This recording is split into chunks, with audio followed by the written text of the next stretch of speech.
Allah says, we will always do you a favor. You don't know the future. We know the future. The knowledge of Allah is so powerful. يَعْلَمُ مَا كَانَ وَمَا يَكُونُ وَمَا لَمْ يَكُنْ إِذَا كَانَ كَيْفَ يَكُونُ. Allah knows that which was, that which will be. You know, the past, the present and future. Those three Allah knows. But there is a fourth category of knowledge that is the most supreme. That is only for Allah. You know what it is? Try to understand what I'm saying. Allah knows what will not happen in the future. If it were to happen, how it would have happened. Subhanallah. Say you don't have a child. Allah knows that if you had one and you're not going to have one, what would have happened had you had one? He will show you that one day if you want to see it perhaps.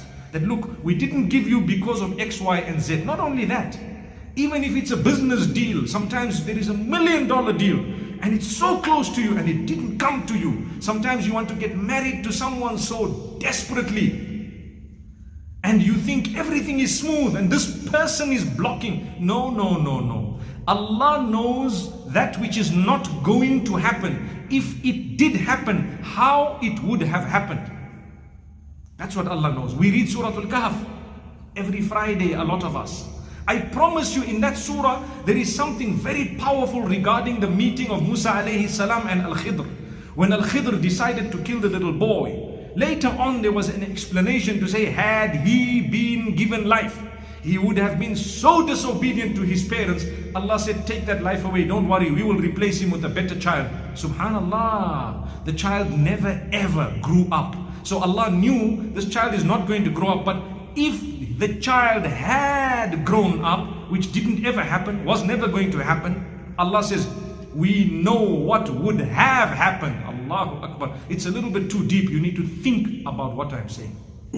This is why ajaban li amril mu'min. The affairs of a believer are amazing. The reason why I'm repeating this type of topic is because we're going through a lot of hopelessness on earth. People don't realize, why am I not coming right?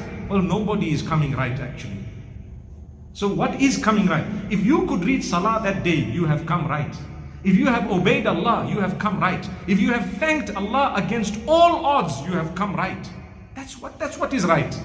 Right is not about your food and your money and everything else which everyone thinks. Today when you ask someone how's things, they will tell you very tough.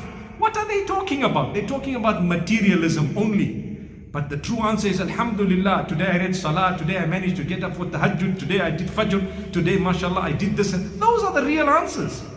I managed to read Quran, I managed to obey Allah, I thank Allah, He gave me one avocado, subhanallah, on my tree. La ilaha illallah. Where are those?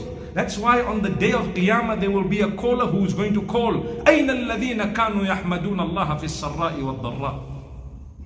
Where are those who used to thank Allah in tough times and in good times? Bring them, come forth. VIPs. When you had a tough situation, instead of saying any bad words, you said, Alhamdulillah, it could have been worse. It's just like that exam I told you about just now, O-level. You walked out, what did you say? Hey, it was alright, it could have been worse. The same happens with us. You have a massive accident. It's your test. You walk out with one broken limb. Say, Alhamdulillah, it could have been worse. I could have lost an eye. You lost one eye. I could have lost both eyes. That is a mu'min. It's a believer. Allah says you are here to be tested. Don't become despondent because of 1 or 2 challenges in your life, or 100 or 1,000 challenges. And you need to know another thing the Prophet ﷺ says, the more Allah loves you, the more tests He puts in your life.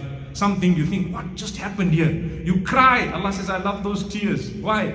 You are now relying on me alone, no longer on anything else. I told you when we didn't have, wallahi, our reliance on Allah was greater than now that we've got a little bit. Allahu Akbar. This was the condition of the Sahaba radiallahu anhum. They thanked Allah. They were thankful.